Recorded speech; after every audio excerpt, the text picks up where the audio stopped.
ચલો શરૂઆત કરીએ એપોઇન્ટમેન્ટની. એમાં નંબર 1 છે જર્મની. તો જર્મનીની અંદર હમણાં જ ઇલેક્શન યોજાયા.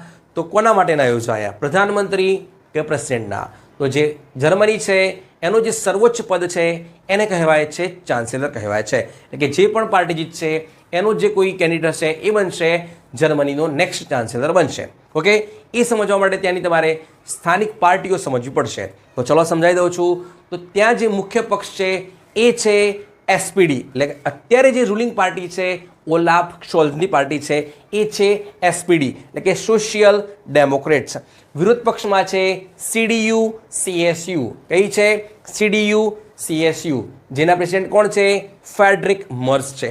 ત્રીજા નંબરમાં છે ઓલ્ટરનેટિવ ફોર જર્મની, એટલે કે AFD. ઓકે, 3 પાર્ટીઓ થઈ ગઈ. હવે આ ઇલેક્શન યોજાયા એમાં ત્રણેયમાંથી એક પણ પાર્ટીને સ્પષ્ટ બહુમતી નથી, એટલે કે ડેફિનેટલી ગઠબંધન સરકાર બનશે. ઓકે, હવે નંબર 1ની જે પાર્ટી છે અત્યારે હાલ રૂલિંગ પાર્ટી છે ઓલાફ શોલ્ઝની છે. ઓકે, એને વોટ કેટલા મળ્યા છે, એટલે કે સીટો કેટલી મળી છે?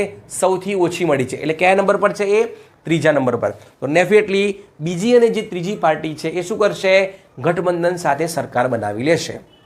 ઓકે, તો શ્યોર છે જે બીજા નંબરની જે વિરોધ પક્ષની પાર્ટી છે અત્યારે હાલ CDU CSU, એટલે ક્રિશ્ચિયન ડેમોક્રેટિક યુનિયન, જેના અધ્યક્ષ છે ફેડરિક મર્સ છે, 99% શ્યોર છે એ બની જશે જર્મનીના નેક્સ્ટ ચાન્સેલર. કોણ બનશે? ફેડરિક મર્સ. કોણ છે? ફેડરિક મર્સ બનશે જર્મનીના નેક્સ્ટ ચાન્સેલર છે. ઓકે, પછી વાત